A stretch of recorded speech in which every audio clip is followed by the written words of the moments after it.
Hello, Hello. hello. Welcome to our neck of the woods. Good to see y'all again. Let a couple of you pop on before we get going. Hi, Anna. I am. Just call her Dragonfly.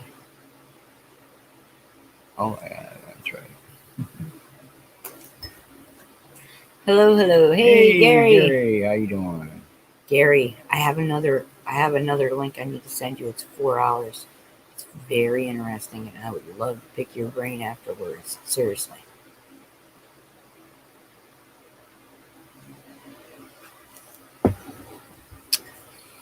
All right. Well, All right. Well, I I'm guess I'll gonna go ahead and jump into it. say, All right. So, longest summer in a cold winter.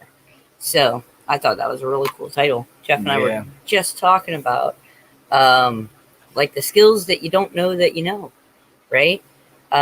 Hey, so hi, show kicker. the skills you don't know that you know, cooking in a grid down situation, right? Grid Um, down, grid down. we all know how to barbecue, and almost everybody's got a grill. You can't make a fire in a grill? Okay, take the grill off, go make a fire, and put some stones around the side, and rake your coals under it, and there you go. You have a grill.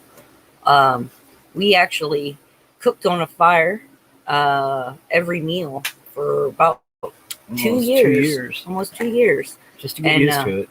And it's not that hard. it was Certain great fun. things we We gotta we learned a lot. I adjust mean, to, but and for the first year, I think we cooked on the fire in the winter as well. We kept the fire going outside, yeah. just for cooking, even through the winter. Uh, Get up in the morning and I'd start a fire, and then she'd keep it going all day long. and Raina helped because she'd run around and she'd pick up all the sticks and the dead limbs and things that fell off the trees. And Loved she'd it. go and gather all that up, and that's how we'd start our fires in the morning. So it was a family thing that we had gotten into about maintaining our cooking fire. Um, and so it really was, it was a godsend experience. It really was, don't you think? Because Oh, absolutely. I Yeah. think that those were some of the best times. She still remembers that. She's still like, why And don't we do that? Once we started campfire coffee, we've never went back to an electric perk. Oh no! And that was 8 years. Love my campfire That was pot. 9 years ago. And that's what we use every day. That's how we make our coffee in a percolated campfire pot. Now in the wintertime, I don't use the range or burners hardly at all in the wintertime because usually we've got a fire maintained in our wood burning stove. Pappy, good to see you. Shift. Hello. Everybody, anybody I didn't say hi to, hello. Love you guys. Welcome back. Sorry, we needed a day off yesterday. So we took it, to get stuff and done. we figured you guys would understand. So yeah, we're talking about longest summer. And so everybody's used to barbecuing in the summer. Everybody's used to grilling out in the summer. Hey, Chuck. Hey, yeah, Chuck, how you doing? K9, good to see you. And so everybody's used to doing that in the summer, and then winter comes, and you're like, oh gosh, how would I cook in a grid down? You know how to do it. You have sets of skills that you don't realize, and we all have sets of skills that we don't realize. And it's stuff you probably learned when you were a kid, and Yeah. we talked about the staying warm. Hey, Robert. Um, when you make blanket forts and stuff like that when you were a kid, you have these skills. Kids all have these skills. So it's wonderful for us to start thinking in terms of skills that we have. We need to start taking an inventory on that. A lot of preppers, they talk about inventorying your preps. Hi, Raymond. But how many people actually talk about how to inventory your skill set, right? Not just stuff you've learned or taken classes for, but things you knew when you were a kid, right? When you went camping. I remember my brother Dan, he hated the boy couldn't handle a real a rod and reel for nothing. That string was always either it was always jumbled or caught in a tree, or he was snapping it off in the rocks. Because we used to, Dad would take us to Atwood Lake a lot to go fishing. And when he'd take us to go night fishing, you know, we all got to camp out and back the station wagon. It was so cool. And those were good days. So we got to think about those skill sets that we already have. My brother Dan couldn't handle rod and reel, but he could fish like nobody's business with a cane pole. With a cane pole, right? Better than most. Do you know how? There's actually a specific kind of way to fish with a cane pole, and he just had the knack for it, and he was good at it. And it turned out that was his thing. You know, rod and reel wasn't, but cane pole was, and he got many fish on that cane pole that my dad got him. So these are skills and stuff that you know you don't always realize you have, but you do.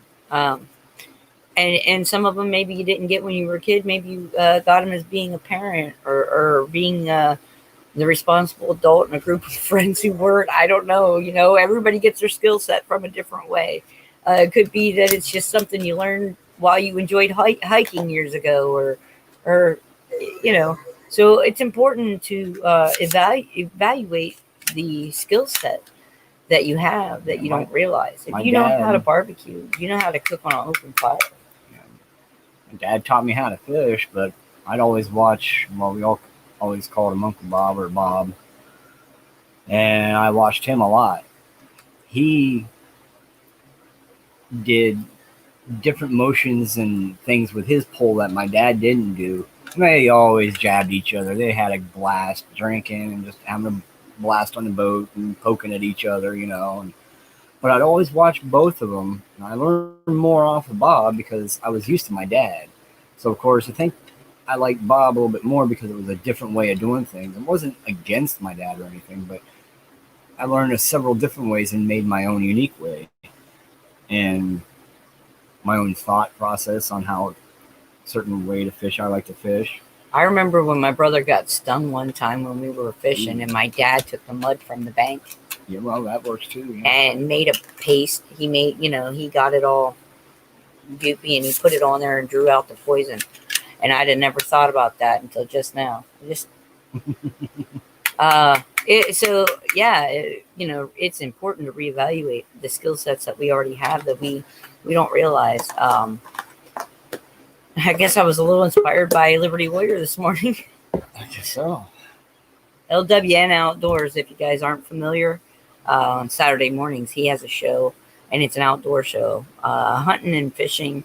But you know, they let us get up there and talk about. Real quick, Ray. It's not allowing you. It says device not connected on your end. Mic or cam, one of the two. You might want to try again or try to reload. I'm not sure what's going on. Thanks, buddy. Canadian, you're awesome. We'd love to have you with us go fishing. She's really keen. We haven't gotten to take her yet, but she's really keen to go fish on the lake that both of her grandpas used to love to fish. Yep.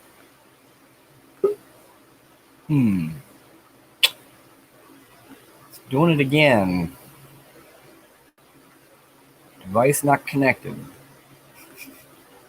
And there's nothing I can do on my end. Gary, it won't allow us to put you up on panel until it's connected. The device is connected. And I'm not sure what that is. It's either your. Are you going through what browser are you using? Oh yeah. It could be a browser issue. I think StreamYard works best with Chrome and Firefox. And we're running SteamYard, so StreamYard, SteamYard. Oh, there we go. Hey, welcome. You hear me? Yeah, I can hear you good. Oh. Yeah, I hear you talking about cooking on wood. I'm kind of a super collector of fireplaces. I've built homemade ones, and I got was up in Buxton, Maine one time, the yard sale, and I saw this stainless steel box. It was used for the oil truck drivers. It's a safety oil container. And Okay. I put a 6-inch stove stack on it, and I cook in that. I got a homemade fireplace. I got an antique oven arm. It goes in an old house. I made it, put it on a post so I could hang my cast iron on it. But I got a Nice. lot of them.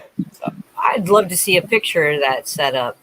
I don't know how to send the pictures to you. I got them on Facebook. Yeah. Can you email them to me? I'll have to try it. Okay. I would appreciate it because I'd sure love to see that setup because my husband and I have been wanting to do something like a box oven on our stove stack Yeah. and a water. Well, he can explain to you what we want to do with the water better than I can because Yeah. I get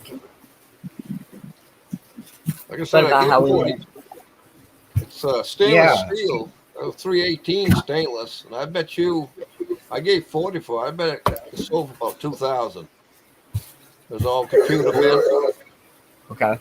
but I had it kind of bent in the side of it, and I didn't think I was going to get through it. I had a grinder.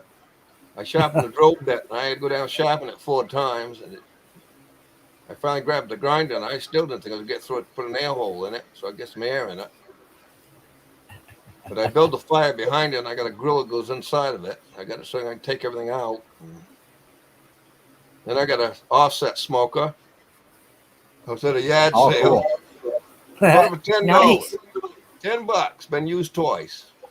But I've used it a Wow. lot since then the firebox starting to get, because you can't paint the firebox. You know, you get pretty No. hot fires in them.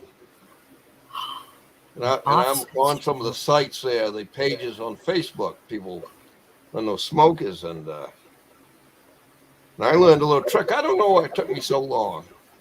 When I build a fire in it, I'll have half the fire up close to the opening in the smoker. Then I'll take, because some of it's green wood, and I'll take the other wood and I'll stick it in, stand it straight up, and cook it like a potato. And it'll start turning black, and then I'll throw it on the fire inside the box. That Oh, was so pretty basically, good. you're Right. charring, you're Yeah. you're sort of charring it and getting it dried out, and so it burns kind of like a kiln dry in a sense. Yeah. Well, I've actually had another fireplace going one time that actually was baking wood on top because it had some greenness in it. And, last winter, I caught One way of some- doing it, getting your moisture out of it, is one way of heating it up. Oh, yeah. Yep. Well, I get a kick out of people always putting gaskets and stuff in that smoker, and I'm going, well, you're losing a little smoke. You really don't care because I'm trying to keep the smoke down in the smoke. Right. So why would you put? I see makes so it many people funny. putting gaskets in the doors of their smoker. Why? Let it go. You're gonna get enough smoke in there if it's going out around the door. Yep. I don't know. I'm You know what? thinking of building the old style smokehouse, just wood and slats, and put a fire right in the floor. Ones I've You know, seen, 'cause they it's take dirt a wood floor. stove. They take an old wood You can- stove, hook it up to the shack there. Oh, Yeah, like, wow, think okay. about that. And then if we put an and elbow wood and stove. connected the box like here, Yeah. the smoke would go into there, and then we could have it connected to that with a flue where we could release the smoke then if it builds Wow. up too much. Right? That's a really epic idea. You got me Yeah. picturing stuff You now. know, good you get an idea. old wood stove, so what? It's got some cracks in it. You get it for cheap money. Yeah. For free, even better. You hook it up. As long as you can control the. Well, you the could heat set on up the a wood whole stove. bunch of them. That if you had for the size I have, the amount of smoke I could get out of this, oh boy, I could set Yeah. up 2 or 3 smoke chambers. Yeah. What a good idea! You know, Because by the time you get to the end, you could actually have it as my a gosh. cold smoke. Yeah. Yeah. Because you wouldn't have any more heat from You there. wouldn't have any more heat. So you could do your salami, pastrami, any of that Prosciutto. prosciutto. Oh my gosh, what a meat brilliant stick. idea, man. You could do so much at once.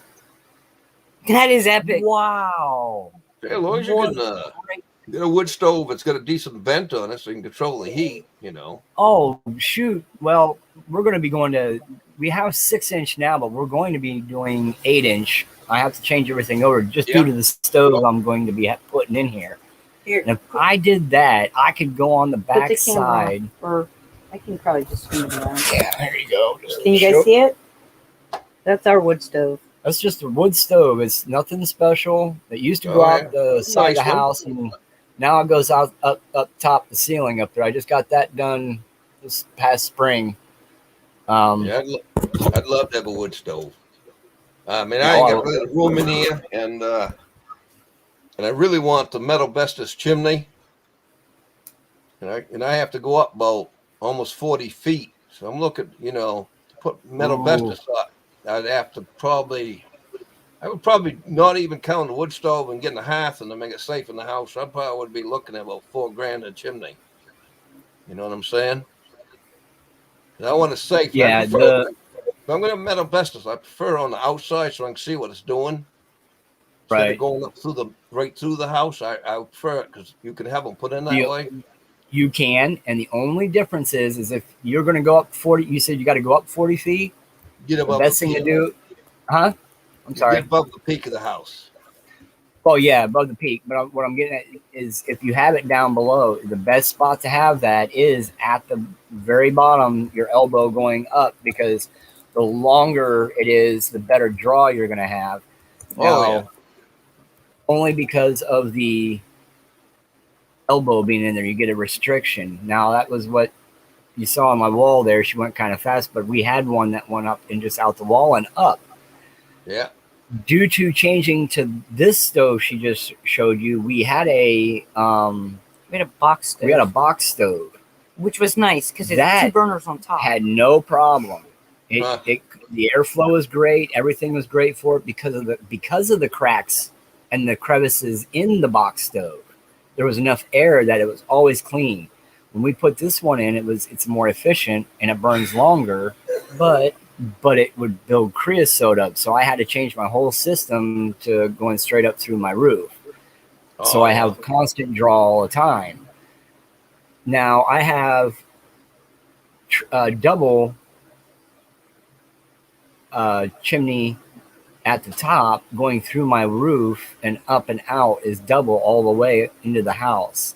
Then from the house in, it's just a single wall pipe, which also puts off a lot of heat for the house itself.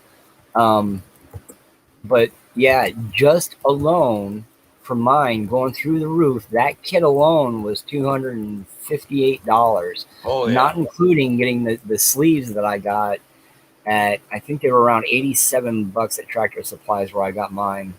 And I had to buy 2 of them. But I already had 2 before, so it goes up real tall. So I got a great draw now. But it depends on the fireplace too. Now, coming to making a smoker. Oh man, I got an idea already. Man, you got my brain churning. Well, I make a lot of stuff out of junk, so nothing. Hey, that's awesome. Nothing wrong with that. You know, the best junk is thrown out junk that nobody wants. Have you seen those these guys making their wood burners out of these propane tanks, these like 20-pound propane tanks? Yeah, I have. One thing I don't like doing, because sometimes you get a little extra gases in it when you pick them up, and I don't like grinding in or cutting into those things. I won't do it. You gotta take the valve off first. Isn't there like a little release? You take the valve off the top, fill it with water. Those are machine put in, those valves. Well, if you can get them, hard, you know. I've always learned then you fill it with water and let them sit for about a week. And then you definitely want to get the gases out of there. You're going to have a bad you just want to get that residue to be little, But I will tell you what makes a good tank. Better than a propane tank. How many times you thrown out electrical hot water heater? Oh, never. I've never had to myself, but I've seen them all over the place. I have. They're glass lined. And the glass is like the first one I ever cut open. I want to see how much the glass would take for heat. So I got the thing super hot. let's see if we can blast the glass. I had safety glass on. I hit it with a garden hose. I wanted to see how much she'd take. And you couldn't break that glass. Not even after it's hot. You've seen what hot glass does. You hit it with water, explode. It usually shatters. Well, that glass Yeah, straight to get the food. So there's nothing, how many hot water heaters got thrown at all that blue glass inside of them. Yeah. And they won't rust. I mean, they rust when you get a leak in them, but. But now couldn't you also, principally, couldn't you hook up an old water tank to hold your water and run copper around the outside of your stovepipe and heat your water that way and keep it hot in the tank that way? The heat exchanger needs to go through the water. I know I've seen people take the gas ones and build a fire under them and make them into a water heater. They take a propane one with a heat exchanger, goes right up through it. Those are good for putting wood, but run a tube around it, I don't know. Well, you'd run the tube around your the stovepipe. Stovepipe coming off your whatever wood burner, right? Yeah, it wouldn't work too bad, I guess. Yeah. Except it's just, if you ever have to service the pipe, it makes it kind of mean, I like to keep things so it ain't too hard when you get a rusty pipe. Yeah, well, that would be strategics there. That would be putting them in the right place. They do. I wouldn't want to take all my stovepipe apart either, middle of winter. I've seen it on Amazon. You get a heat exchanger on Amazon. You have to drill the holes in your stove, and you put a heat exchanger inside your firebox, and then plumb it. Yeah, and then you just use a fireplace putty, seal it up. Yeah, I've seen that. That like you're talking about. Yeah, and that's pretty interesting too. There was a gentleman that used a 50-gallon drum and did a used pipe and went through the whole thing, elbow, one end elbow to the next, back and forth all the way through the whole entire thing to the bottom, all the way around, and starts a fire in that, and that's how he heats his swimming pool. Epic. Yeah. A lot of people making it. Well, there used to be more people used to make homemade stuff years ago. I think there's a few of us now that still do that stuff, Oh, I love it. I absolutely love it. I know they don't like it because they don't make money. I know I got to come up with something in the outhouse, and I don't want to buy any lumber. I was thinking about just building a portable one I can move when I need it. Well, here, listen to this. There's a couple in Canada who did one. They set their outhouse up like a humanure composter, right? Yeah. I would say that would be the best way to go, because the way they did it, they have it like one side, and then they can flip it to the other side while this side composts. Yeah. Right. So it was pretty cool. I'll find a link for that and I'll share that somewhere. Oh, remote. This way lumber I need to put $1,000 into an outhouse. Or more. I don't know what it cost. Understand. Here's another thing. This is kind of how we do what we do. We're not scrappers or anything, but we're very community around this area. So if we hear somebody that's taking something down, like 2 years ago, they took down the old fairgrounds when they built the new one, and they had all the old pavilion buildings. Well, they had them all deconstructed. They didn't have them demolished. They had them deconstructed.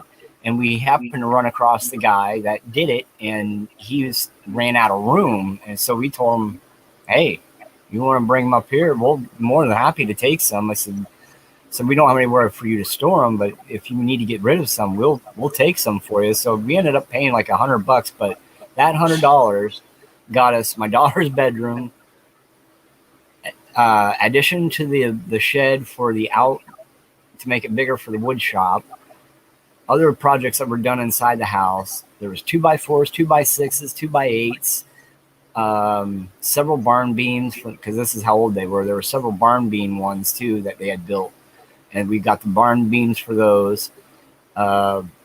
So we just went and reclaimed them all, basically took it through the sawmill for what we needed out of the barn beams, and we've used it for everything in here. And that's a lot of lumber. $150.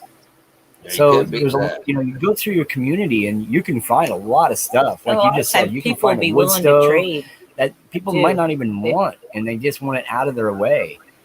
Hey, not a problem. If you Oh, can I know figure what out, you mean. you know what I mean? But You can. Oh shoot, yeah, you can do all kinds of stuff with different things. but All around kinds of here, stuff. and there's something free. Jesus, you better get the phone right quick because usually they'll tell me Right? go get Where's my right there. trailer? It's kind of a Hey Bob, populated place up here. can I borrow your truck, Bob? Well, I see stuff free all the time, and I said I'll never get the phone quick enough. You know, especially hey, something they Canadian. want. I mean, I see a lot of free stuff that I got in the attic, and I don't need any more of that stuff. Right? You know what I Yeah, mean? yeah, Yeah, yeah. yeah. There's Oh yeah, Canadian. How you doing, hon? it's really great making your own stuff. I'm Go ahead. telling you, boys and Uh-oh. girls, this is the best day I have had in 2 weeks. I have Right on. internet. man. I have internet for a whole 4 hours. And I'm gonna take advantage of it. We missed you too. And Get I your little miss piece of cake, everybody some coffee. so much. I'm gonna go And make me a smoke. I just. All right. and I gotta tell you, Heather, thanks to Miss Deanna, and I'm gonna be putting my brother Remote on that list too, because these are special gifted people in our unique community. And that's what's been missing. Because I've been doing everything naturally for 3 years, and I got to a point where it wouldn't go any further, and I got really frustrated, and I couldn't understand, and I had to realize that it's at creator's timeline, not mine. That's right.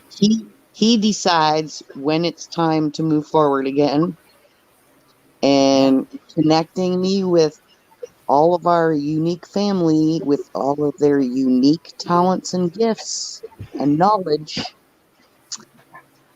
Deanna and Sarah made up a mixture for me based on the type of tumors that I'm detoxing.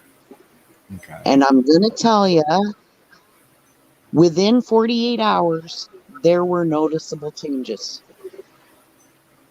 So adding Awesome. That that is extra natural ingredient to what I've been doing for the last 3 years. And I know there's another special ingredient on its way.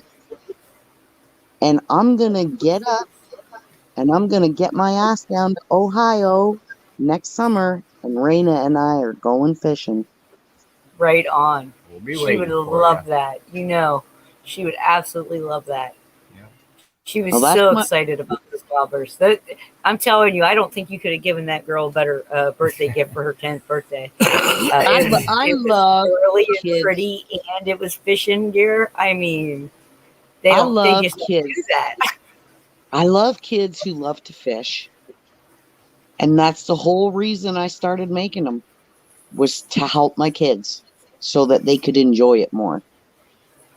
And now I have You really have. Oh, your sound went out, honey. Oh, sorry. I Maybe think my you're muted. internet. Well, no. Oh no! Oh, it it was you. us. It was you or us. Sorry. So sorry. Sorry about that. No, Oh. it was us, honey. Hold on. Okay. You had me worried. I thought my internet was getting ready to crap again. Oh, battery went dead on the speaker. Yeah, we figured And we'd get go ahead. here, and then him and I were just talking about reminiscing about our campfire cooking, and because I'm like, I wanted, it's getting cold. I really want to do another cookout now, right before it gets too cold to cook out again. And we were like, wait a minute, we did this for a whole winter, and then I was like, well, what are we going to talk about today? And you know what? Why don't we talk about the skill sets we don't know we know? Hey, Shep, when I'm ready to go down fishing with Raina, you betcha. Where do I pick you up? Wait, is it on the way? Heck yeah, Shep. I mean, if it's way south of them, I might have to meet you there, but I'll definitely go fishing with you and Raina. Heck yeah. All right, I've got to go we'd get love to that. work. I'll see you guys here in a few. Hurry back. Too hot in here for you? No, it's just fine for me. Well, that's Well, awesome, Shep. Then I'll pick you up on the way and we'll go fishing with Raina next summer because that's my new goal. Fire going. Oh, Dad's always got to be there for fishing trips. It's not a fishing trip without Dad. Oh, yeah, I know. I mean, the more the merrier because I could care less if I actually catch something. As long as I'm there in nature, I'm in my glory. Catching fish is just a bonus. All trust. Yeah, fishing's good even if you don't catch anything. Yep, I could spend the entire day out there and it comes down and the sun is setting and the kids are going, should we go? And I'm like, one more cast. Yeah. It's always, Yeah. it's always one more cast. Yeah, it always is. I remember that. And I mean, you get to the fishing site, and my job, because I'm the baby of the family. My job was always finding the forks, the fork sticks. Yeah. So that was always my job, to go find the fork sticks. I'd get out of the car and I'd go hunt for sticks immediately so we'd get pulls in the water. My dad and my brothers would unload it.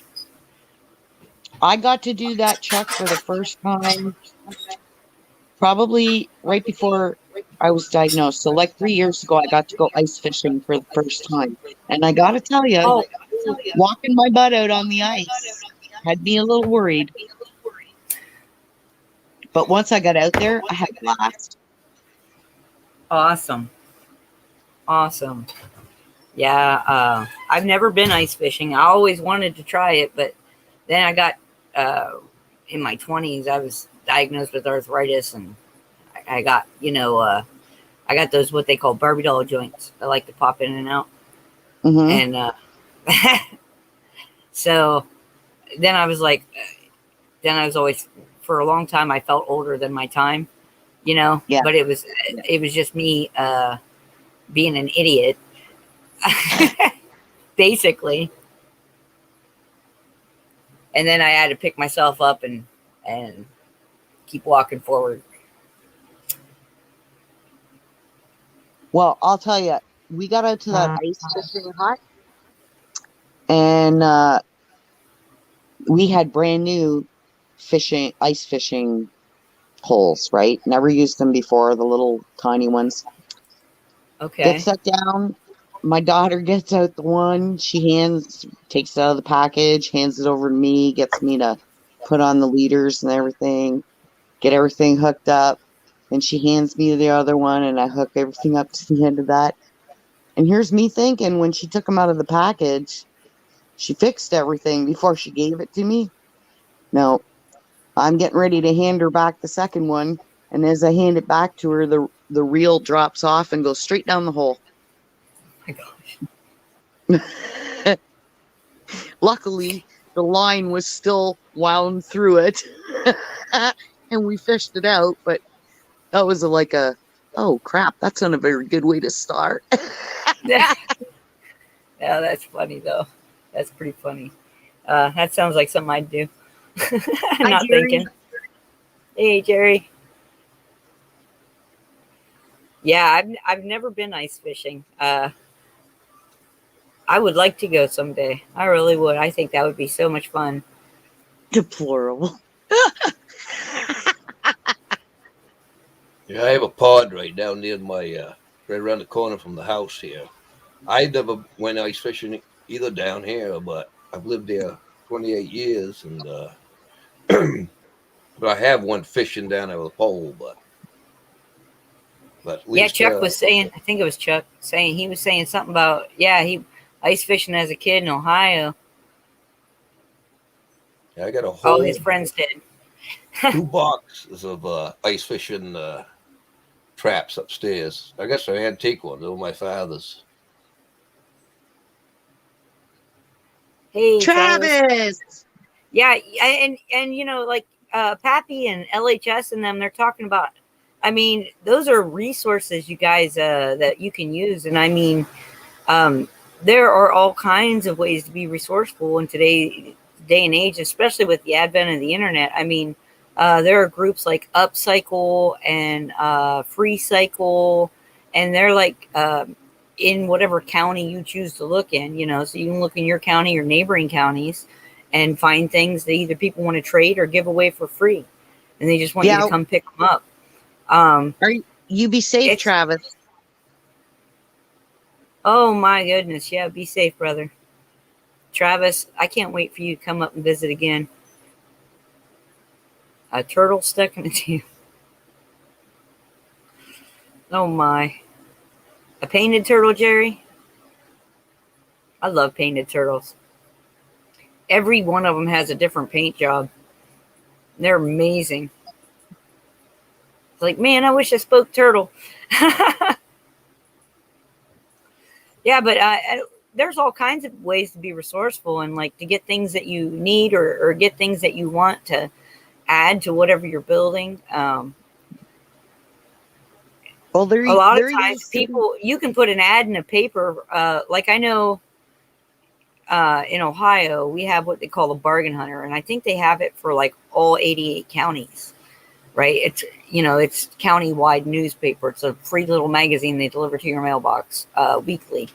And if you look in there, a lot of times people are wanting to trade stuff or just have it moved, or you can run an ad on Tuesdays for anything under $100, and then you just put an ad in there, willing to pick up scrap for free, or I'm looking for this, scrap ovens, scrap, you know, whatever, water tanks, things like that. And people will call you, hey man, I need this picked up, and I didn't want to pay somebody to come pick it up and take it away. You know? Well, there used to be, probably about 10 years ago, there was a site called Free Cycle. And it used to be huge up here, and now I think it's gone up here, but I think it's still down in the States somewhere. Yeah, we still have it here. I think I haven't been on it in a long time. It was a great site. It was a great it really site. was. Really and was. So now here we use Kijiji, which is an app for, you know, either selling or giving stuff away free. And then the other ones that are big around here are the Swap or Trade or Marketplace on Facebook, but I'm not on Facebook, so I know I'm not either.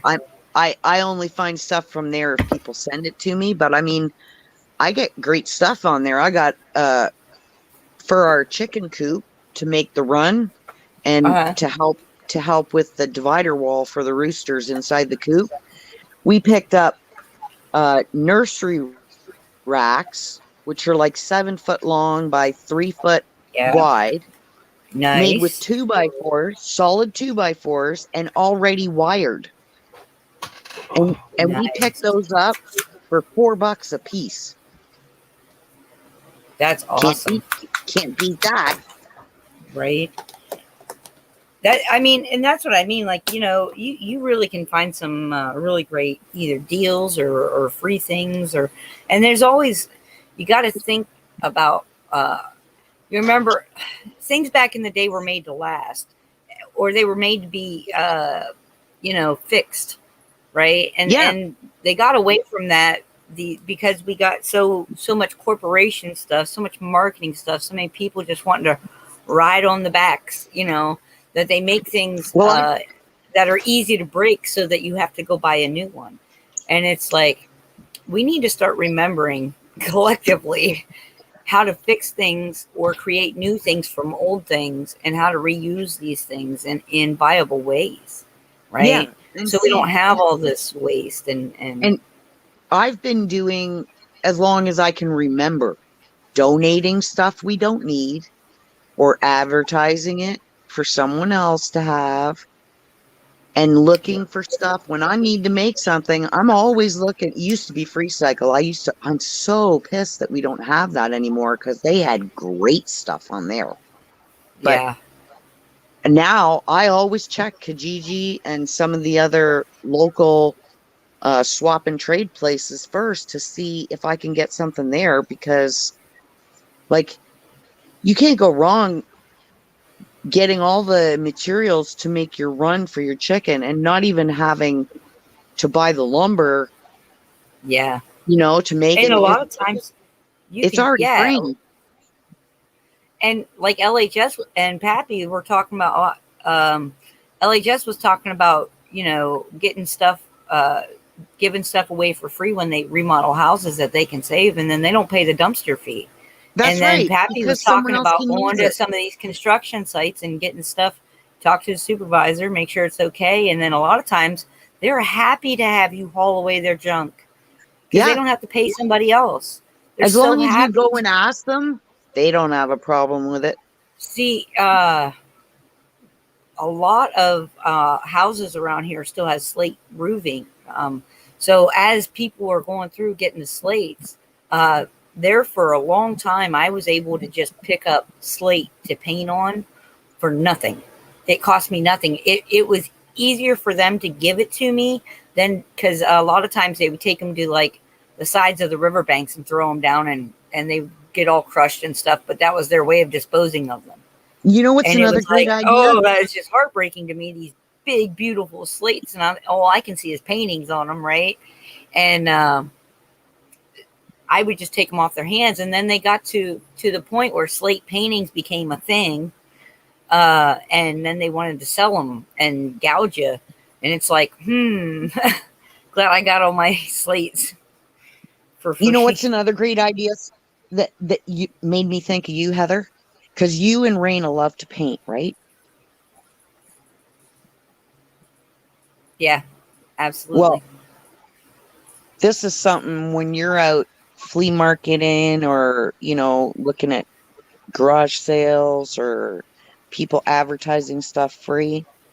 When I used to run the coast, we used to stop at this little amazing restaurant on number 17 in Arizona, way off the beaten path. The reason we would go there is because all the cops and all the fire people would always eat there. So we knew it was good food. Right on. So we take the truck off and we go in there. Well, they go around and they pick up old saw blades, like circular saws from the skill saw, rusted ones, you name it. And they paint the most beautiful pictures on them and then sell them. Yeah. And that would be something great for you and Raina because you guys love to paint. Yeah. Well, I got to get some money coming in because unfortunately, I've tried to trade for some of those things, and that's the great thing about the skill saw blades. So they want money for that stuff now because they realize, seeing where I'm at, the older the tool, the more valuable it is. If it doesn't have electricity at all, the more valuable it is because people are buying that stuff up. Because I'm in Amish country, so there's a lot of non-power tools crafty here, people. and there's a lot of tourists that come here. Yeah, and like we have glass companies. We still have an old ice house. We have an ice house here in Millersburg. That's cool. That's cool. Yeah. I remember those too. House. We used to go down and get ice for our cooler for the camping when we went camping with my parents. We used to go down to the ice house. I remember that. Yeah, artists are. I don't know. I mean, I guess you have to already have a name or be in some kind of clique or club to be a rich artist. I think most artists aren't famous till after they're dead, like for 100 years or more. Well, around so I probably here, didn't pick the best, thing, but that's okay. But I do. I mean, I'm making paintings to be able to trade, things with people because I really do want to do that with you guys. I would love to trade some items and then have some of those handmade gifts for Christmas for the people that I love, and also to be able to provide joy to other people. And the thing about my paintings is, if I can paint anything, if you guys have a picture that you like, but you'd rather see it a little bit different here or tweaked there, I can do that. I actually enjoy doing that sometimes because I get inspired by other artists' work, So speaking of other artists' works, did you see what Meg just posted? Her latest. No, I haven't. I haven't seen it yet. No, Oh my God. literally, we were Oh my. off the internet all day yesterday. We just didn't. We just didn't do it until Gigi. I went on to Gigi's last night for a little bit, and that was it. That was internet for the whole day. I didn't. Well, see, I didn't want to do. I haven't had internet for most of the week. So when my internet came back on just about right after Travis started last night, and then I had it for about 5 hours, and then it went off again, and then I got it back again later today. But when all those videos started popping up, Meg just happened to post some of my works, and they are just beautiful. I've seen some of her stuff, and I would love. I really. She was in here the other day. She got to pop on. She was like, "Oh yeah, I caught you live," and I was like, "Ooh, Meg, can you send me an email? I really want to trade something with you." The one she just I would love to have Heather, the one she just posted, Heather, is mostly pretty much all portraits, I think, and they are stunning. I bet. I can't wait. That's exciting to me because I have a difficult time painting people. Hers and look like it's not because I don't love people. It's just because I have a hard time painting people, and there's because for me, like when I do pets and stuff, I try to capture like that quality you remember most, or that you loved, that stood out, that made that animal, right?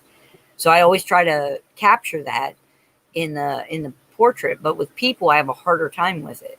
I have a really hard time with that. So in turn, I have a hard time painting people because you don't always want to capture the real side of people when you're painting people. They don't like that. Well, I got to tell you, these ones that she just posted, they look like they're going to step right off the canvas and shake your hand. They're unbelievable. Awesome. That's awesome. I love that kind of stuff.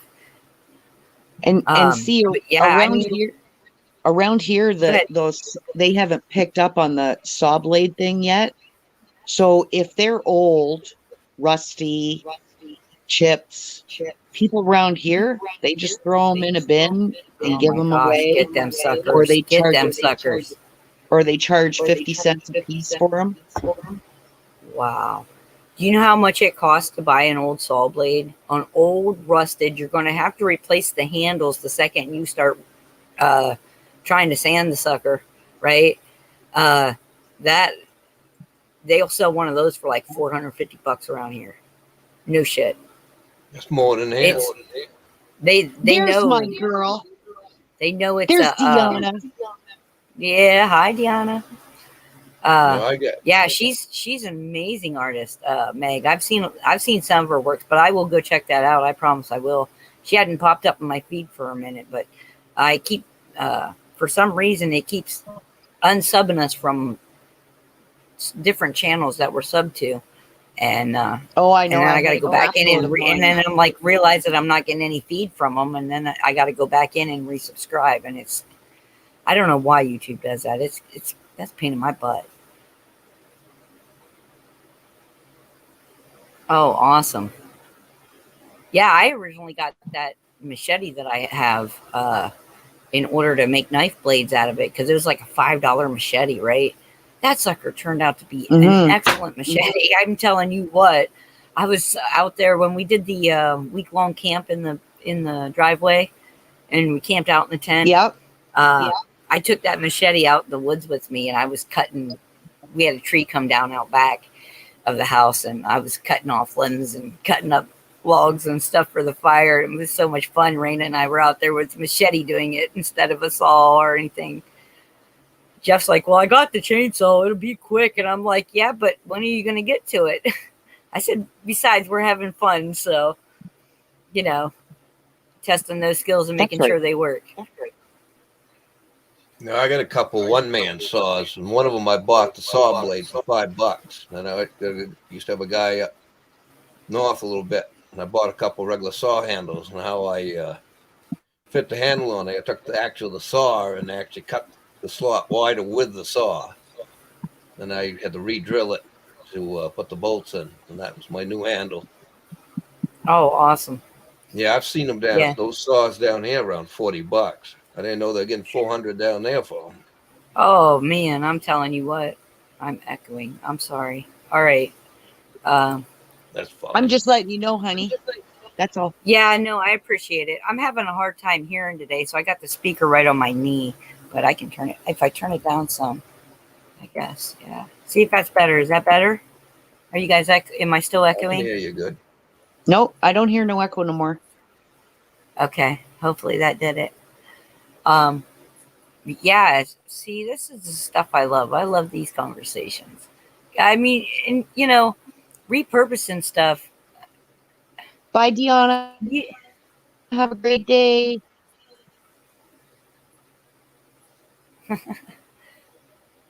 Yeah, colloidal's good too, Gary. yeah. Gary, that colloidal silver knocked it right out of Raina. I just filled up a shot glass for her. My husband has one of those double shot glasses. And I just filled it up with colloidal silver. She's on the mend. Thank you, sir. That was the best gift and perfect timing.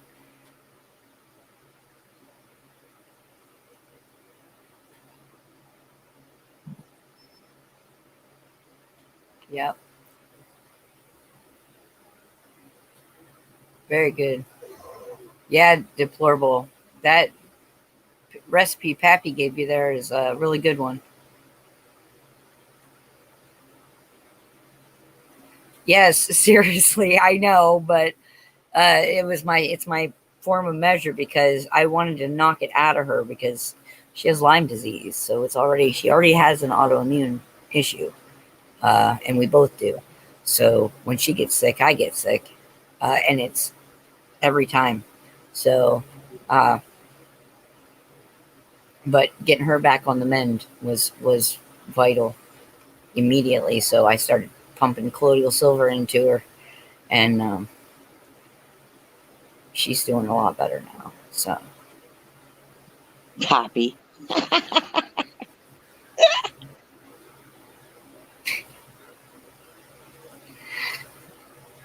Hey, Robert, if you make some s'mores, maybe the bears will be friends. they're eating your huckleberries, aren't they? You better tell them, don't eat all them huckleberries up. You need to send me some so I can try to grow some.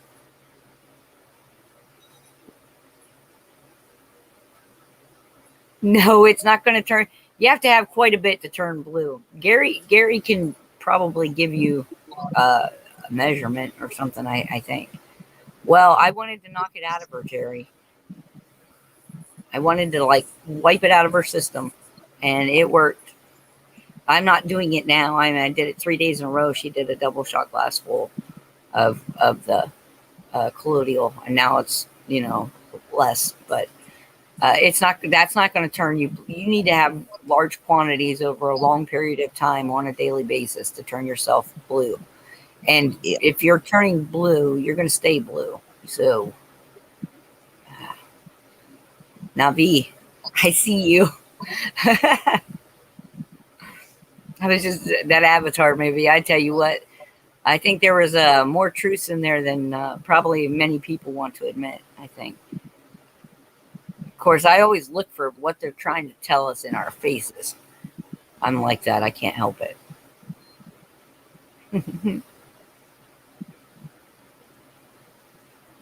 No, deplorable. You don't have to mix it. It doesn't have any taste to it. It just tastes like water. Yeah. Raina says it tastes sweet when she's sick, and then when she starts feeling better, it starts tasting a little metallic in her mouth. Yeah. And that's usually how you can tell if you need it or not. Honestly. It's not a bad taste though. It's like no, it's not noticeable.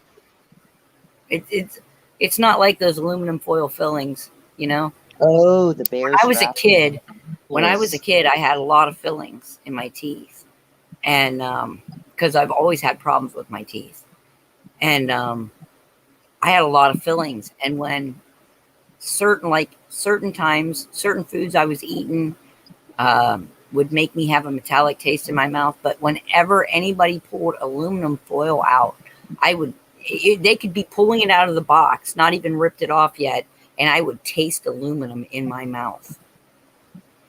It was the creepiest. I don't know how that worked or how that happened, but there were certain things I just couldn't eat because of the taste of aluminum from my fillings. But then we found out that I have a nickel allergy, and that probably was part of it, because they like to put nickel in with a lot of other metals.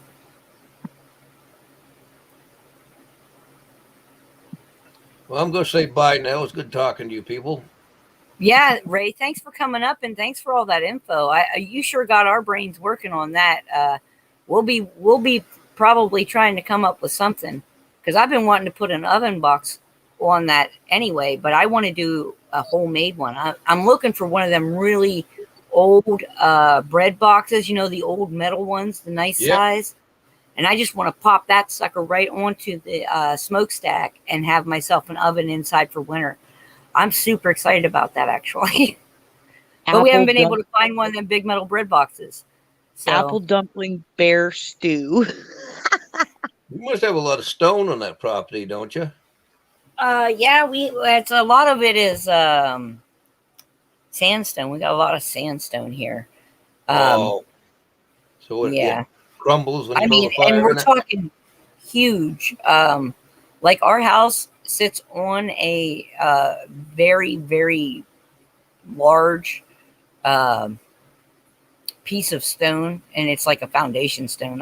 She must have lost signal. So instead of a concrete foundation, it sets on this big like bedrock stone up here on the hill. But there's a rock quarry on the backside of the hill. I mean, there's a lot of rock where I live, and there's swamps at the bottom. Huh. Go figure. So the stone, if you build a fire and it crumbles, breaks up pretty hard. Say it again. If you build a rock fireplace out of the stone you got laying around the property, it crumbles from the heat, don't it? Yeah. Yeah. We want to actually build a cob oven outside. I want to build an earthen oven. I wanted to get it done this summer, but it didn't work out that way for us. But we've got the dimensions and everything, so that's going to be a project we probably do this spring or summer. And we'll, of course, bring you guys along with us when we do that. But we'll be building an outdoor kitchen area, but we're going to have an earthen oven out there, too. So we'll be doing all of our baking and everything outside in the oven. It's going to be awesome because it's going to be huge. Because I don't want just a tiny one. I want something that I can bake in, So, like, when I bake our bread, I can bake it for the whole week and just put it away. The whole, for whatever. And hopefully I'm going to be able to get, because I see my dream is to do a home bakery. And in Ohio, the laws say that I can, just there's certain this, that, and the other. But when I get all that stuff lined up and stuff, I've already got a couple farmers markets and local stores that are willing to sell my baked goods, that want to sell my baked goods. So I just got to have the initial startup money to get myself going, essentially, and then I'll be able to go ahead and distribute. So eventually, that's the dream. How big was you talking? Would a 50-gallon barrel do it? Well, what, for my earthen oven? Yeah. It's going to be about 22-inch interior for the diameter. Yeah. So, and that puts it at about, I think it's like 27 or more high. I mean, it's a large oven, but the amount of things that you can bake in it, and then the door is wide enough you can do like a pizza stone or whatever in it, cookie sheets if you wanted. Because I enjoy baking that way. If you guys have never had something baked in a wood oven or pizza oven or any kind of like baked over campfire, you know how the food tastes different because you've got that extra layer of flavor from the smoke from the wood that you're using. So, you know, essentially that's what I want to do is be able to do my baking in this oven. That's why we want to make a big one. We don't want to do a small one. I thought about doing a small one just for like, you know, if I want to do a pot pie, or if I want to make pies, or if I want to bake off pumpkins or something. Um, we'll probably end up doing a small one later on just for that, so I don't have to fire up a big fire. But the size that I want to do is something, you know, you start the fire early in the morning and you bake all day long because it stays hot long enough for you to be able to do that. Yeah. So I'd only have to fire it up essentially like once a week and just bake everything up. You ever think when you build the earthen oven, build your pit on the side and use an old shovel and make your coals and shovel them in the back? Mm-hmm. You know what I mean? Yeah. So you've always got extra coals going on the side, so you don't run out of heat. Yeah, and I got to get some trivets too for that, but I'm actually probably going to try and find somebody that's got some free plant hangers, metal plant hangers that they don't want anymore, and then I'll just strip the paint off of them and I'll fire them in a campfire and just set them down in the coals and let that iron heat and burn off whatever residues. That's and I'll what I do that, and yeah, and then I'll just bend them to the shape I want them, and I've got a trivet. Just need some old oven grills and stuff stick in there. A junk stove, Yeah. you know. Yeah, so I mean, eventually I'd really love to just have me one of those big old cook stoves, but in the meantime, because a nice one's on the lowest end of a really nice one is like $2,000 used. I know. But we're really blessed in that because we do have a lot of Amish around here, so there's a lot of wood cook stoves around here. And there's a guy that has a shop, and he takes old ones and he refurbishes them, redoes all the seals, you know, make sure the firebox is good, and he does all that, and then he resells them. So we're probably going to end up going that way eventually. He had one out there for about, I think it was like $1,200 that it had a water reservoir already in it, you know, to keep your water hot. I've seen those. I saw another day on Marketplace on Facebook, had this one on the side. It was on the right side of the stove. But now I don't know what they cost. I wouldn't think you'd pay that much more. I don't know if they'd be $3,000, but they make a wood cook stove today and you actually heat a house with it. Some of them, you actually got glass in the doors and everything. Yeah, some of them are really nice. And you know, you can heat your house with a wood cook stove even if you don't want to cook on it. I mean, and we've got a small house. We don't have a very big house. And so we don't need a very big wood burner. The only thing is, I really enjoyed the box. I like the box stove better. I know it burned up more wood, which made more work for my husband and me. But I liked it because I could cook on the top a lot easier. And the one we have now, it's harder to cook on the top because the top is more for decoration than anything. Oh, yeah. But I still cook on it. I mean, you find a way, right? Where there's a will, there's a way. Plus, that just reserves our propane. You know, our propane usage through the winter because we cook with propane. So, you know. The only advantage of a real wood. I'm sorry to cut you off. No, go ahead. The only disadvantage of cooking on a wood stove, you can't indirectly heat like you can with a real wood cook stove because you can actually further go over the colder you get. Right. You know what I mean? If you're trying to simmer something, I mean, let your heat go down in your stove. I mean, but right, exactly, and that it is something to try and get used to, but it's for sure worth it. But you can't put a riser on top of your stove, something that kind of spaces in between it, and set your pot up. you guys saw we keep a big pan of water on the stove, on the wood stove. So anytime that wood stove is fired up, there's a big giant pan of water so that we can keep our moisture content, easier in the house. It's easier for us to maintain it that way with just a pot of water. And then instead of doing a riser, I'll use that pot of water like a double boiler just to warm something up. And I'll just pop, like I have a big stainless steel bowl, and I can just pop on top of that, and just use it that way. So, you make things work. You just got to be creative. Those are the skills that we have that we forget we have, My dream always was to have a kitchen that on one end you had your modern stuff, and on the other end you had your wood cook stove. A nice brick hearth, so it looks nice. And yeah. so you got both. Now, because I can't do it here, but if you had a place where you could have a shallow well. I always wanted to have a hand pump right next to the sink inside.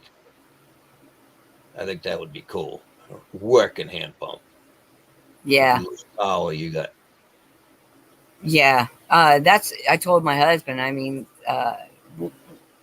we haven't brought water out yet because we haven't decided whether we're going to try and do a well of our own, which we wanted to do a well of our own, but we have another option because the well on the property that's established that we get our water from. Yeah. We share it with another household, but it's like almost 200 feet deep. So it's almost a pure spring. It's already good water. You know what I mean? It's already great water. You don't have to have all the filters and the blah, blah, blah. But I wanted to do a hand pump so that we would always have access to it, because right now it runs off an electric pump. Yeah. And so we don't know if we're going to pipe the water out from out there or if we're going to get our own well. I mean, obviously piping it in is probably going to be cheaper, but then I can't have my hand well pump. And I really want that hand well pump. So we may even do a shallow one where we get shallow water, even if we have to boil it off. Because we're like midway up a hill.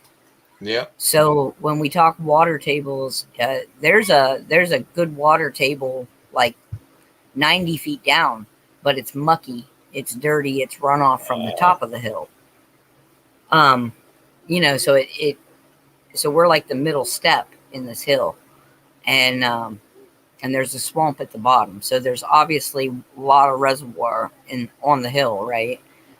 So we went 200 feet down, and we have pretty much pure spring water.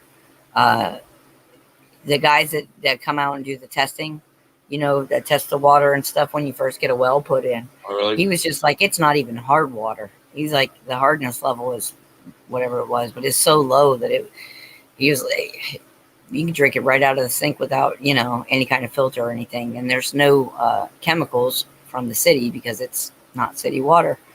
So, so you do have running water. Oh, yeah. Oh, okay. We haven't decided which way we want to plumb it out here for the permanent. You know what I mean? Oh. But yes, we have water. Yeah, we have water. I'm sorry, I didn't mean to make it sound like we. I wasn't sure what you meant. Yeah, no, we have water, and we have access to water, and we even have backup stuff because the original dream was to RV it, right, with Raina and just be able to take her around and show her basically the world. And then this would be home roots. So we have extra stuff for Grid Down too that we have stored back from that dream that got put on hold. So we have like an RV, a little camper type toilet, and we have a sink that holds 19 gallons in the bottom of it. And then the gray water from the sink flushes the toilet. Huh. So we have a whole system set up, and we have, like I said, so we have also off grid. That's all off grid. And then we just have to take the tank out and empty it. So, because we lived out here off grid for first 2 years we were out here, completely everything, not connected to anything. You know what I mean? It was nice. roughing It it. was really nice. Well, So, I got a drill well, and I don't know, it's 4 years ago. I'd had trouble with that well for many years. It was 150 feet deep. And one day I went to go use a shower and I had no water. So I got my well guy down there. It was about dribbling about a pint of water in a minute. I said, that ain't good. So he got a hold of a guy to New Hampshire. I had a hydrofact. That worked. But I got iron in my water. Not real bad, but so I got 5 gallons a minute now, which that was a big change from a pint. yeah. Now he had one of those sonar things. I go. He says it's a gamble. Says it'll either work or don't. But he said it was a good chance it worked because of an iron well. He called it. It was all plugged right up. When they got done, I could hear it sound like a waterfall in there. But I'd had trouble with that well for years. I had the pump put down the well for years. I had one of those push-pull pumps in the cellar on that. Yeah. Then go wash the clothes. I'd have to deadhead it, shut the valves off, and get it going again. Yeah. I got kind of sick of that. So having water is you take it for Vital. granted. Yeah. You And I think a lot of people do. I think you're right. A lot of people do. Yeah, we just it's amazing because I mean, if you're going to put down roots and stuff, you need to be prepared. I mean, I think it was one of our first winters out here. There was a terrible ice storm. It was several years ago. A terrible ice storm. It took the power out from our area for 10 days. We were one of the last people they were able to fix the power for up here on the hill. Like the entire hill was out, and town was out, and we were 10 days in the middle of an ice storm. But we really didn't have any problems because we were already set up for all these different things, being able to be off grid, you know, and just knowing how to do things. So we had that little 400 watt inverter that we showed you guys in a different show. I don't even remember which one it was about, but that little 400 watt inverter ran lights for us and one little fan for the wood burner that we had. And now we have one of those little the little fans that run. You set them right on top of your wood burner, and the heat makes them run. Yeah. So in a power out, we've still got heat and cooking ability and available water. We know where the springs are on the hill that we can go to get water, you know. So I don't know. It's just knowing your surroundings, know where you're at, know what you know. Sometimes it's nice to revisit those skill sets, right? Being able to make stuff is being able to make things work for you is going to be more important than people think. Now, we had an ice storm about 7 years ago up here, about November. And of course, I don't have a wood stove in here. It wasn't really cold, but I do have a portable kerosene heater. It's almost exactly the same as my monitor in BTUs. I think they're almost equal. The monitor maybe 22,000 BTUs, and I got a 23,000 BTU one of those round kerosene heaters with a catalytic converter in it, so it keeps the air pretty clean, burns pretty clean. Not, you know, never set off the carbon. What do you call that thing? Carbon monoxide tester. Yeah. You know, the radon detector. No, your carbon monoxide tester, so you don't get gassed. Yeah. I always have problems breathing with kerosene heat. I have problems breathing with propane heat too. We do have a propane heater as an extra backup. Yeah. But neither one of those forms of heat is great. I don't think. I mean, I guess I prefer the wood heat. I grew up on wood stoves and coal stoves. The coal stoves are terrible. But wood stoves are I think the right kind of heat, you know. It's there, you know. I don't freeze up my pipes. Right. That would be good. Well, and my husband was, he's pretty creative fella, and we want to eventually have radiant heat flooring, and we want to be able to do it, with running water, um, like having it all as an off-grid system where we Yep. use the thermal heat from the wood stove to create the heat in the floor using piping. That's also going to be our hot water reservoir. So it would be continuously heating the water and continuously heating the floor. And so we want to do that. And we were talking about, we want to do a geothermal greenhouse as well. We want to do it where it's not anything that's going to have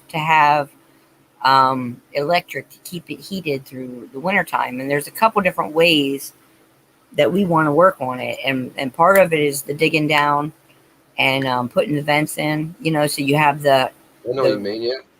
the earth heat coming up in the wintertime. And then the other thing is, I'm trying to figure out what's going to be the best way to do it where I can have a compost pile that's naturally giving off heat and composting in the greenhouse through the wintertime, but be able to move that outside in the summertime.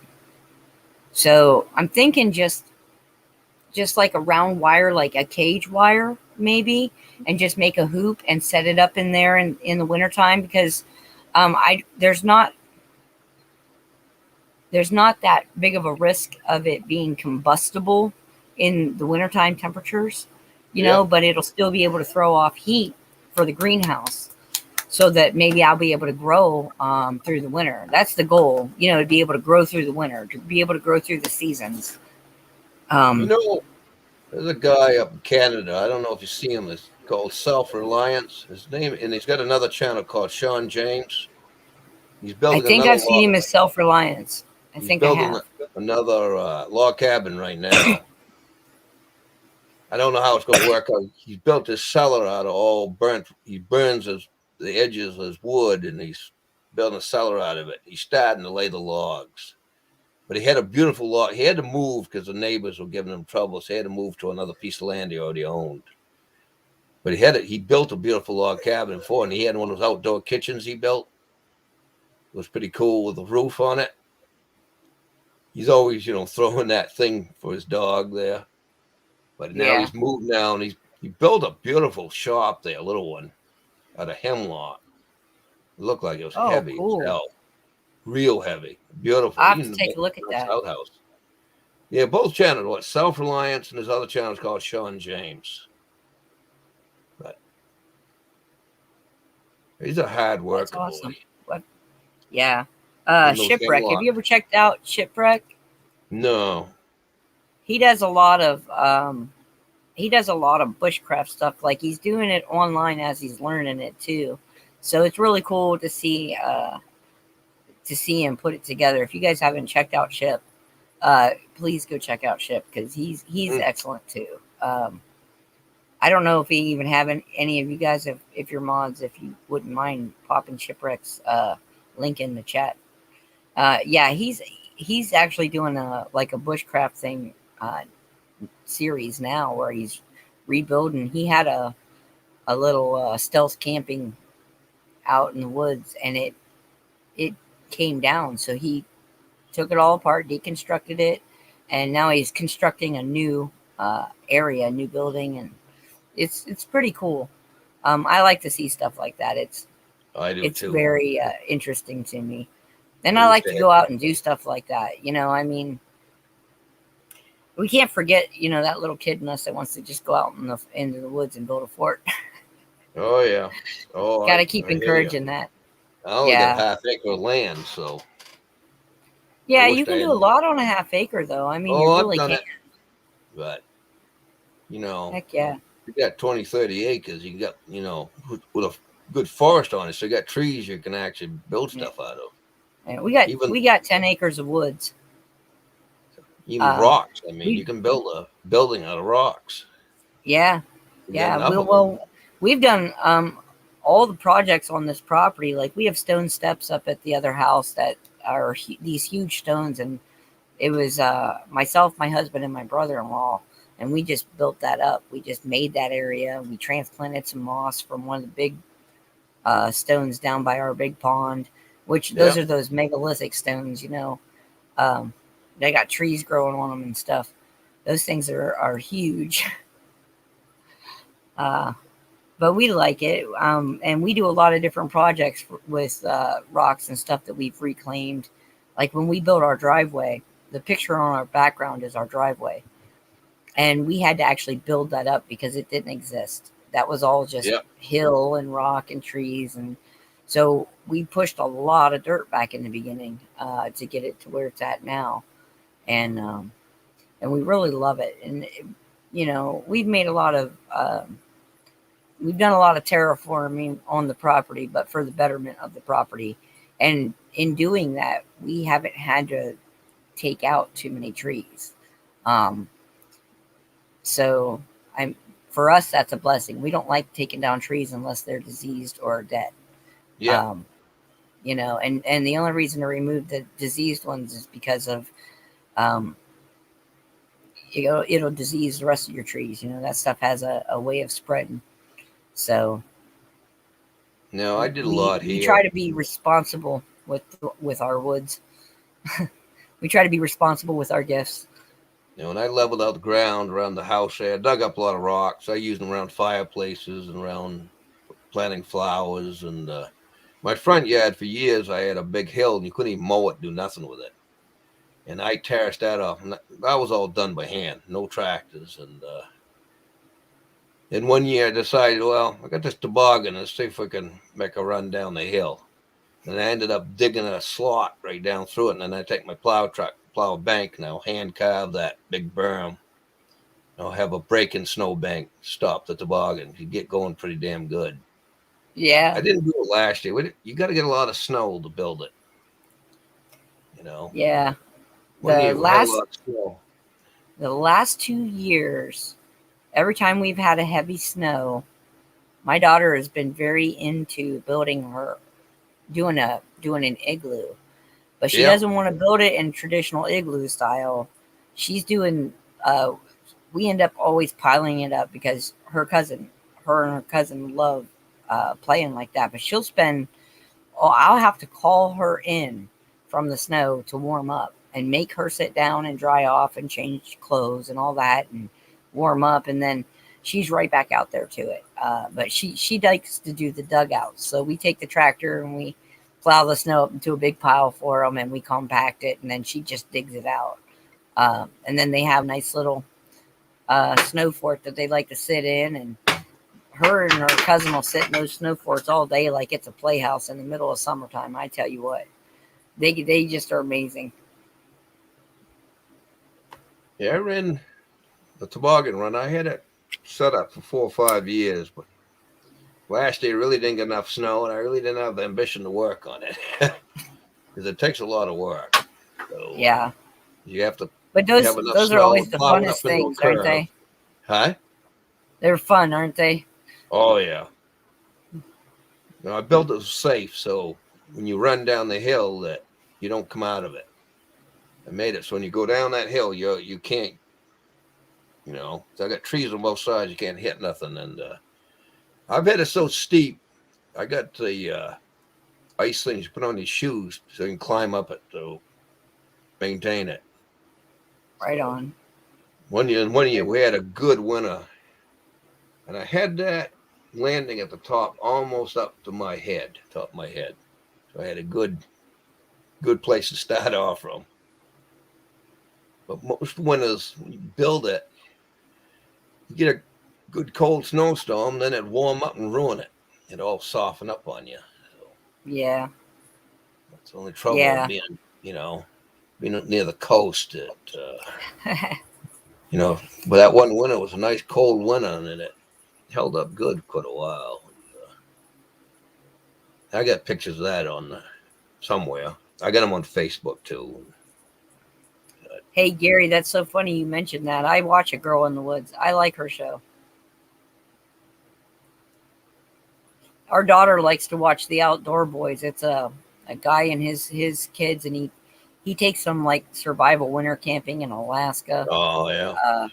And he just has, it's just a good show. It's a good family show, and our daughter loves watching them. They went, they built them, they did a raft, and they took a rafting trip down a river for a couple of days, him and his sons, and she gets a good kick out of all the different little things they do like that.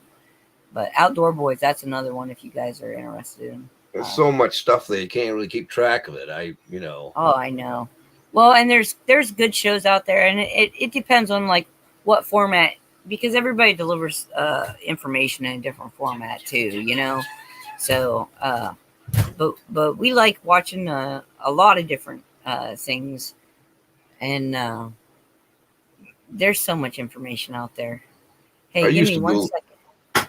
Well, Okay, go ahead, Ray. I used to do a lot of metal detecting, but we sold a family property, so I don't have to take the show anymore. But there's a guy I like watching. His name Aquachiga. I used to watch him a lot. There we go. I'm back. Back in the saddle again. Why is your picture a picture of Mom's coffee cup? Because it's a really cool picture of Mom's coffee cup. Or we could do a frog. We can do. Dad's Here's signature. Fievel. Here's Frog. Here's Honey Bun. Here, we'll do Honey Bun. There we go. We'll do Honey Bun. Honey Bun. Yeah, sorry about that. I just got back. I was going up to help, and I didn't realize that the Amish gentleman that we had here helping, he's actually leaving here in just a few minutes. So they went a different direction today. Can we turn the camera on real quick? Yeah, there we go. And there's You know what I Honey get a Bun. kick out of? They said the Yeah, reason that on Amish people our don't get COVID Oh. is they don't have a And television set. because he is escaping. Seen that? No, I missed that. My daughter was kind of Oh. getting crazy with the cat. What was that again? I've seen people say that the reason Amish people don't get COVID because they don't watch TV. They don't have a TV. Yeah. You A know? lot of the Amish made that they got a kick out of that joke when it was told to them, and they just they said absolutely. We don't believe in all that fake stuff. I don't either. So if they call it fake, If they're not getting sick, it tells you something. yeah, Throw your TV out the window. yeah. I got And a one. lot of it is they eat more naturally than, a lot more healthier. They don't eat McDonald's. And the ones that do, they only if they do, it's the teenagers because they're allowed to ride their bikes into town. And then if they come in as a group for like Saturday, they come in all go shopping and whatnot. They'll all like stop at Taco Bell or McDonald's. But other than that, that's the only time they eat fast food, and that's very rare to see too. I Deplorable. love Yes, they McDonald's, they and I have love I always get me 2 double quarter pounders. But I'll tell you, the last few I've had, after I eat them, I'm so tired, I have to take a nap. And I said, what are they putting in these things? Exactly. I kind of gave it up. Yeah. Much as I love the taste of them. If you didn't hear deplorable, yeah, they do homeschool. They also have their own school. It's their own curriculum. Yeah. So it's basically Little House on the Prairie style. It's Yep. We'll take you guys on a drive truly with us. still someday. that way. They got the benches the same way, the desks are the same, big chalkboard up front, and a fireplace in the back. It's Little House on the Prairie style. It's old school schools. It's really cool. And they probably actually Really learn cool. something. Learn math, English. Yeah, the normal. They know up to they go to 8th grade. If they want to go to normal up to 12th, and they can join a regular school. And they can also school at home, Or they can trade school. or they can trade school. And as they get older to like 18 and 20, they're already basically out of trade school and they're running machinery at a lumber mill. or they're owning their own business. or they own their own business. Huh. Yeah. It depends on what community they're, And from they're that part point, they're married at 19 years old and already have kids, and two, within a couple of years they have 2 or 3 of them, and they're just doing normal things. I mean, they're very community based. They're very tight knit people, and there's different of. Yeah, Gary, we've heard Reichs. that. There's called Reichs. There's different Reichs in Amish. Huh. You have some that allow certain things, and we'll go with some can have cell phones. And then there's other parts, it's a little bit more stricter in the religion where they're not allowed to have any cell phones, any computers, anything, nothing. And it goes even, it goes all electronics, like telephones, all the TVs, anything. But they're allowed to have like a little bit of electricity. They're allowed to have like a couple lights in the house. And then there's some where they're not allowed any of it. Their carriages can't have any electricity on them, like some of the newer Amish do. They still have to have a lantern hanging from the outside. They only men group with men, women group with women. It's very separate. Their religion can get down to the very strict, very, very strict. And Amish is a religion. It is its own community, like Mormons. Yeah.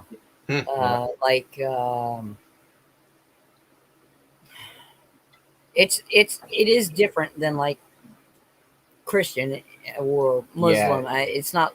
They actually live and breathe community. Yeah. Their community, and they will their not church, talk about those it families. outside their religion, outside their community. They won't talk about how they do it, how they do their church. They don't talk about. You got to be a part of them before they open up about their religion too. Yeah.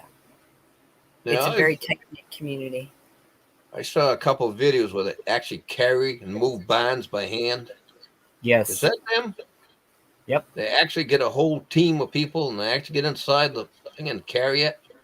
Yes, they can. Yes, and it's 200 to 500 men, and depending on how big the barn is too. Yeah, but they can get it But up they in can do no it. time. Yes, Mhm. and then they raise barns as well. They do, And yeah, if you they look can- up barn raising, you'll see that's the Amish community. Yep. Barn raising. They all get together. It's upwards It's a of deal. 1,000 people, and your barn is up in a day. Well, this one I saw was a pretty good sized building. Mm-hmm. They're good. They carried it. Yeah. But Put it that's, right on. I mean, And- that's how they run their communities. The entire community gets together to help anybody else in their community. I remember when one of our coworkers, you remember her father's barn burnt down, and it was their yeah. business. It was their their family inside. business.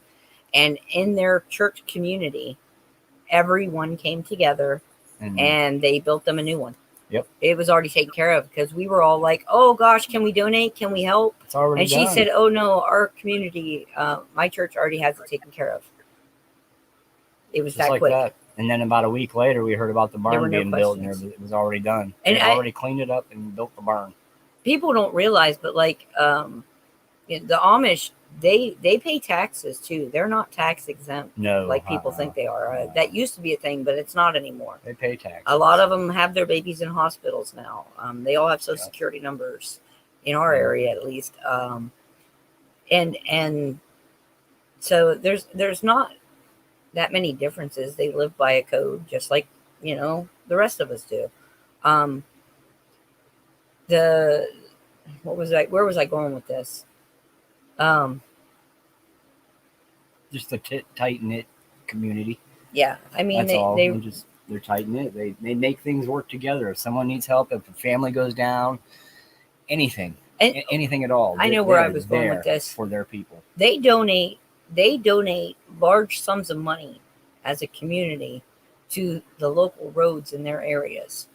So Huh, they've yeah, gotten a that lot too. of dirt roads chip and sealed, Yeah. and they pay for it. And they pay for They the- pay for it. They pay for also highway the work as biking- well. The biking lanes, and when you come down here, they have biking lanes down here on the side of the road. Yeah, they have biking They're routes. specifically just for the carriages and them, so they can bike on the side of the road. Yeah, They give And- it's about a car width, maybe a little. I think so. About Yeah. a car width. So it's not 4-lane, but it looks like a 4-lane when you go down through some of these because there's so they So can the ride their buggies bikes and and the their bikes buggies, have- so you can pass them without having Yeah. to. Share the Go road. That's a around them. common. You'll see road signs like that all over Ohio. Yeah, they paid for that too. And Do that. so, I mean, they put a lot of money into their community, but also the community that they live within. Yeah. And I think that's probably why a lot of rules get catered to them, because there's a lot of people don't realize that the Amish, they got money. They're very savvy business people. They're very Well, hardworking. They don't have spend it expenses. on You frivolous things like we You don't do. have a power bill, a heating bill. Yeah. You save a Or- lot. Balls and Matchbox cars and Yeah. things that laptops, paper. I mean, literally, we do more buying than we absolutely need to. There's a lot that they do that you'd be amazed. Like, wow, I've been in some of the Amish homes and it's very plain. It's very simple. Oh God, they're beautiful. They don't have knickknacks on the Look at shelves. their They don't have cabinetry. pictures all over the place. And their they have- kitchen islands, and you'll be Yeah. like, oh my goodness, this I've been in is some- gorgeous. Completely beautiful home, wood floors, beautiful wall, beautiful. And there's no magazines on the coffee table. There's a couple coasters, and that's it, with maybe a centerpiece. But there's no unnecessary things out. There's nothing. It's amazing when you see how they live, and you come home and you have this knickknack, that knickknack. Oh, I was here, I was there, I did this, I did that, and it's just all memorabilia, and it's great to have. It's nothing wrong with having it. It's how But we they're are. trinkets. Exactly. They're things. They're just But material to things. them, it's just material. I mean, it's wasted space to them. Yeah, my house is like Sanford and Son. Yeah. It really is. I got more stuff. The attic. My shop in the cellar is full of machining equipment, and it's a mess. But that's who you are, right? Huh? But that's who you are. Yeah. You love doing what you do. Katie, move right down there right now. It's a mess. Sounds like my grandpa's Time to start basement. completing some of them projects then. Well, all what that happened was I had it all cleaned up, and I had to put a new door in the back, and I got a bunch of lumber down there. And I don't want to put it outdoors, afraid of what it costs, and it's ruined in the weather. I mean, you cover the Right, top, it still doesn't do it any good. You still got moisture on the tops. It's just, So I was thinking about using some of that, trying to incorporate it in a damn outhouse or something, but There you go. wasting it, But There you go. Make you a little grinder. now, do the For Amish ride composting toilet. bicycles? Being they built the bike lane, do Amish ride bicycles? Oh Absolutely. yeah. Absolutely. There are Amish that have never been in a buggy. Oh, That really? they've only ridden bicycles. They've only ridden bicycles. Yeah. You seen And the see, video of there's the jet something to engine that, in the too. Amish vehicle? Well, there's certain things to that Reich thing as well. Some Amish families, you don't get a buggy until you're married. Oh, So you ride bicycles until you're married, and then once you're married and you have then you have a buggy, and then of course it's all a part of. It's different ways of them how they do it, but it's all on how they do it. Like the more lenient ones is like the guys might have a carriage, or she may have a carriage already, and when they get married, then they'll have both have carriages, as well as horses, because they have them when they're kids. They get their own horse when they're children too, and they got to take care of their own horse all their life. As well as the rest of the family. Everybody chips in and does chores, but the point is they learn responsibility for the horse, because that's your engine. oh yeah. So they have to all learn how to do all these things, and then Somebody like I said, has to build those. what's that? Somebody has to build those buggies. They do. Yeah, they build them. Yep. And there's a lot of horse trainers around here too. You Yeah. guys don't understand We're a big horse the amount area. of training that goes into a horse that can ride or that can pull a buggy on the highway is the difference between life and death, literally. Yep. Because if you have an animal that's not properly trained that freaks out if a semi You truck go right out passes into them, traffic, and or a it's muscle over. car or It is something. over, Yeah. because they don't know what they're. It's So Those- they got great training areas around here. Yeah. Huh. They have a lot of really good trainers. A lot and of the a horses. lot of that buggy builders. people don't understand. A lot of the horses that are trained for buggies actually come from right where we're at here in Holmes County, Ohio. every summer, actually every spring, all the way until fall, you ought to see the amount of New York license plates. And I'm not talking about tourists, I'm talking about people that come down here with their bigger dually trucks with cattle And horse trailers. and horse trailers on them, because they're picking up good trained, or Yeah, they're we bringing love down their horses to be trained, and Gary, then they take you can them pop their back link in there too. to New York, and then from there they get dispersed throughout the United States, out Wyoming and Nevada, and we're a very big hub right here in this county itself, just in cattle and horses, as well as other livestock, but we're about the biggest hub for it. Now, you're speaking of build buggies and stuff. When they cut their own lumber, Oh yeah, they And, do everything. how do they power it? Just curiosity. They using water mills? Well, now see, there's some things that a lot of people, it's misunderstood. They're allowed to have electricity. Okay. yeah. So say you have you come up with an idea and you wanted to start a sawmill, well then the bishop will grant you the permission to get the electricity for your sawmill, but that's all you're allowed to have it for, not your home. See how I'm, how I just did that. Oh, just So there's curious. Rights, right? Like I said, there's certain rights in certain communities of the Amish. Some allow it no matter what. Some you have to ask for permission from your bishop. Some won't let you have it at all. And then if sometimes they only do for allow the you to have, business. and if they do allow you to even have the business, you might have to build it near a creek where you're getting water power. Okay. So that was they the question figure I out was ways of, so it's just, There's it's a lot of who they are. solar, It's great to learn all wind, of them. and water powered things Everything around around, here. water, Yeah. wind, solar. And Gary just posted a link for Off Grid with Doug and Stacy. You guys have heard us talk about them a lot because they are awesome. I think they came from what? I know they're in Missouri. Nevada. I don't know where they came I from. can't remember. I think Yeah, but they're in Missouri right now.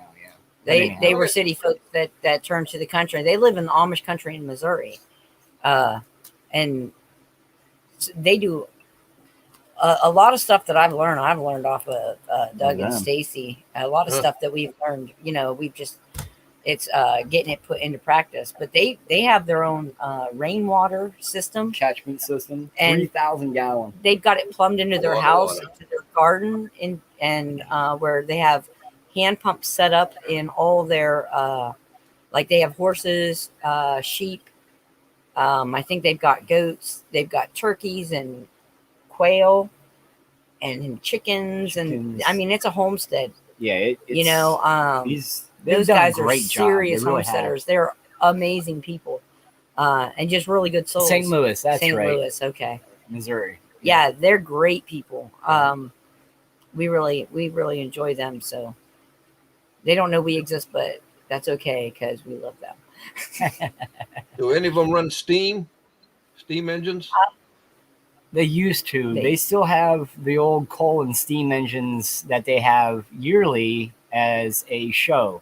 Yeah. And they get out there and they show how they used to use the old The tractors, steam tractors, the yeah, old steam tractors. that's a big thing. metal locally wheels here. on them, pulleys and all that. Yeah, they still do them, That's but a big thing. now yeah. they don't use them anymore. But they still keep them up enough to have that daily, or yearly festival to show people how they used to use them, what they used to use them for. The log you seen- mills, Oh. farming, A lot of times you'll be traveling around, you'll see teams of 6, those big Belgian draft horses, big beautiful things, and they'll be, hooked up and running. Have you seen I guess they broke a record. They had a steam tractor pull. I don't know how many bottom plows was on it, garden plows. Have you seen that video? All those people No, not on yet. it. Yeah, No, that's something to see. That thing must have been 100 feet wide. It was huge. And they were towing it with one of those We have steam tractor tractors. pulls right here in Tuscarawas County since we're farming. Actually, one of our buddies. We're from Tuscarawas County, but Yeah. they do the same thing in our county as they do here down in this county too. They have tractor pulls, Yeah. big tractors. And we actually have somebody. It's a buddy of, well, it's a friend of the family, pretty much. And actually, my brother just talked to him the other day because he was talking about our tractor because it broke, and we're trying to figure something out. He says, "Man, I wish I could help you right now." He says, "I'm getting my tractor ready for the tractor pull." So he's really busy getting his tractor ready for the You're tractor talking pull. about stock tractors. You're talking about ones with the big Hemis on them. I'm What they're talking running. about the big old case tractor farming. Oh yeah, the big tractor pulls with dual tires on the back, sometimes Yeah. triple tire. I like Oh, yeah, watching big on tractors. YouTube where they get they got 5 engines on them. Oh man, yeah, And that's some power. That is some power right there. There's That's for sure. there's some bloopers where they got one of these pulling trucks, and it's got so much power the motor blew, threw it right out through the radiator and landed in front of it. Yeah, I had a buddy that was holding a cup one time, and we were out in the stands on the backside of the stands, and we were walking.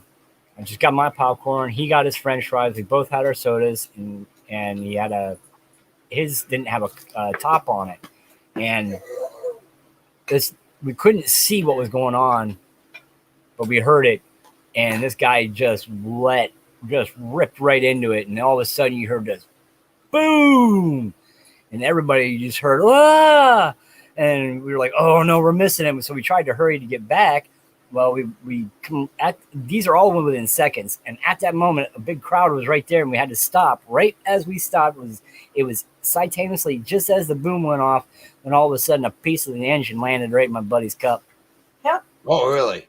Yeah. Well, on the transmissions on the pulling tractors, they have to wrap them with a blanket because it could throw shrapnel going through the Yeah. driveway. So exactly. They were when he went and took it to the one guy. He's like, "Look, landed in my cup," and they were like, "Oh wow!" And that's exactly what he said. He said that thing was covered, and here it wasn't the transmissions part, but it was a collar that was going around the shaft itself, and it was a double collar, and it just shattered the collar too. Oh, those things come apart. They come apart violent. Yeah. I used to go to drag races, but they used to have, I guess, the guys would drag race the Harleys. Drag Harleys. They had to put a blanket over the top. The heads would blow off, and they hit the guy right in the gut. Sometimes kill him. I saw a Harley go down the track, 200 some miles an hour, and used to be able to go to Dragway. They used to have the Nationals. You go down there on a Friday, get in for $10. That's kind of cool. Watch drag racing all day long. I'm gonna make a cup of coffee. Well, I'm gonna say bye now, and all right. Well, it was great talking with you today, Ray. Thanks for coming on. Thank you. I'll see you again sometime. Absolutely. Yeah. We'll be here. Take it easy. You have a great day, Ray. Have a good one, Ray. Yeah, I think we are gonna cut it off here soon. But what a great conversation about stuff today. As always, it went completely different than where we started, but I think that's the fun in it all. Okay, we covered what we did. So yeah, don't forget to take an inventory of the skills you already know that you don't know you know. And think about that. Give that some thought, because there's a lot of stuff that we all did as children or do as adults that we don't always apply to more than one area of our lives. And so I think that's going to be something to do. There's something we should do for ourselves. And not only will you learn more things about yourself than you think you know, but you will also encourage yourself, right? So because it's always uplifting to realize that you have more skills than you thought you did. And you're like, oh, wait a minute, I do know that, So it was lovely visiting with you all today. We are going to try and get back on track. Thank you for being understanding of our little vacation that we needed to have. Oh, I wanted to show you guys something real quick. And my husband wants to show you something really quick. think I got it in here. My brother's not done with it yet. I gotta figure out. Actually, real quick. Where's it at here? Shop project, yes? No, that's not done yet. Okay. Where's it at? I don't know. I don't know either. I don't know. I know it's on the desktop. Oh, right. All right. There it is. Okay. Okay. I thought I had more than that. There it is. All right. And then. So just you want to share screen and. Oh, yeah. Okay, where's that other one? Hold on here. There's that one I opened. Which is this one? I don't know. I think. There you go. Okay. Perfect. All right. Share screen. Window. Here's this one. Okay. My brother just got, he's not done, but it's almost complete. And here is potato bin. Back over here. Make sure you guys can see this. Yeah. Okay. Pow. All right. Isn't that lovely? I want one, but I want one tiered so I can put like onions and stuff on it too. And then here's another one. Share screen again. Window and top. Here's the top of it. And then it's still going to have some more finishing on it. That's just the rough of it. Yeah. There's going to be a cover on the top. Oh, you can show them that tree because I think they've And only ever seen that in the little thing. They a might little not small understand cover. that's a chainsaw carving. but this is a potato bin for probably about 30 pounds to, depending on the size, probably 50 pounds of potatoes. That's what it can hold. I just thought you guys like to see a potato bin. Some coffee. Check them out. All right, guys. I just wanted you guys to see that real quick. Thanks for stopping by. Really appreciate you. Have a great afternoon. See you tomorrow on our neck of the woods. Till then, behave.